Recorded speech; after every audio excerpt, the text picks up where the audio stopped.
এই সেই আশিনা গাছ, যে আশিনা গাছে বছরে ৩ বার আম দেয়, এটা বাংলাদেশের ইতিহাসে প্রথম মনে করা হচ্ছে।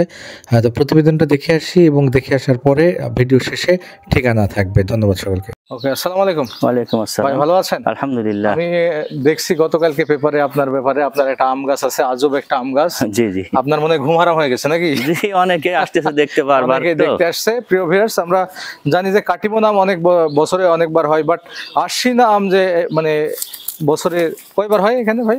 3 বার আসে। বছরে 3 বার আসে, এটা কিন্তু একটা রেয়ার ঘটনা। এই সেই গাছ, এই সেই গাছের তো পুরাটাই মুকুল আসছে আমরা যেটা দেখছি। তাহলে অন্য সময় আম আসে কখন?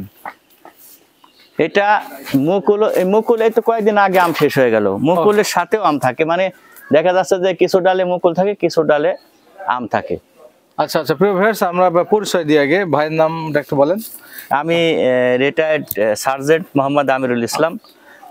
আমি গত 18 সালে বাংলাদেশ সেনাবাহিনী থেকে সার্জেন্ট থেকে অবসর গ্রহণ করি। তার আগে 2007 সালে আমি জাতিসংঘ মিশন থেকে আসার পর কিছু জমিতে আমের বাগান করি, প্রায় 3 একর জমিতে। তার মধ্যে এই গাছটা এখানে রোপণ করা হয় আশ্বিনী বলে। শুধু এই গাছটাতেই বছরে 3 বার আম আসে, অন্য কোনো গাছে আসে না। মানে আশ্বিনী গাছে এটা মানে কারণ কি? এটা আমি নিজেও বলতে পারবো না। কৃষি অফিসেরা বলতে পারছে যে কোনো কি কারণ এটা হতে পারে?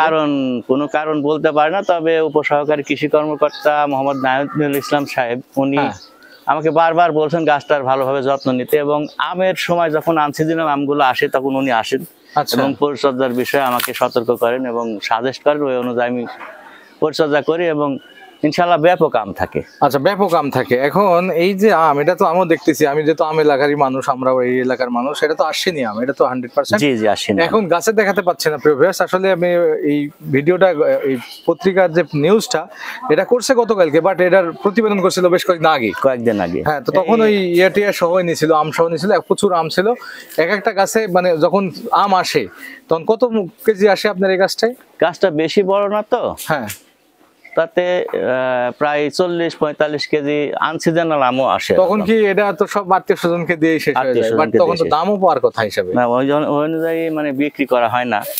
এটার কি চারা করছেন বা কৃষি অফিস থেকে কোনো বলছে যে চারা করা হয়নি এখনো? এখন এটা দেখার বিষয় যে চারা করার পরে সেটা থেকে হয় কিনা। তো হ্যাঁ প্রিয় ভিউয়ার্স, আপনারা যেটা দেখছিলেন, এখন আমটা আসলে দেখানো সম্ভব হচ্ছে না, কারণ এখন আম নেই, আবার আম আসবে।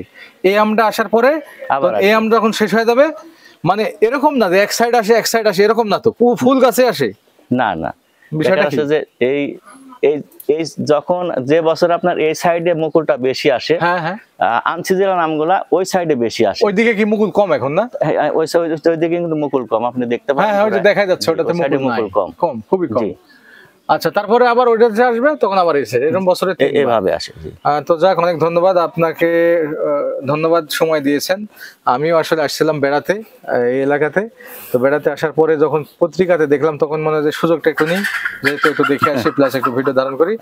অনেকে আসে, হ্যাঁ অনেকে আসছে, আমি দেখলাম, নিজেও এসে দেখলাম যে অনেক পত্রিকার, ইলেকট্রিক এবং প্রিন্ট মিডিয়া সবাই আসছে। তো আপনাকে অনেক ধন্যবাদ, এবং অন্য সময় আমি আসবো। আপনাকে অনেক ধন্যবাদ, ইনশাআল্লাহ আমি সংবাদ দেব দেখার জন্য। ঠিক আছে, তো ধন্যবাদ, আমটা রাখেন। এই অবিশ্বাস্য আম গাছটির মালিক একজন সাবেক সেনা সদস্য, তার নাম হচ্ছে আমিরুল ইসলাম। তার বাড়ি হচ্ছে নাটোর জেলার বাগাতিপাড়া উপজেলার লোকমানপুর এলাকার মালিগাছা নামক গ্রামে। তো আপনারা যদি আসতে চান তাহলে এখানে আসবেন, অনেক মানুষ আসছে এই গাছটি দেখার জন্য। ধন্যবাদ সকলকে।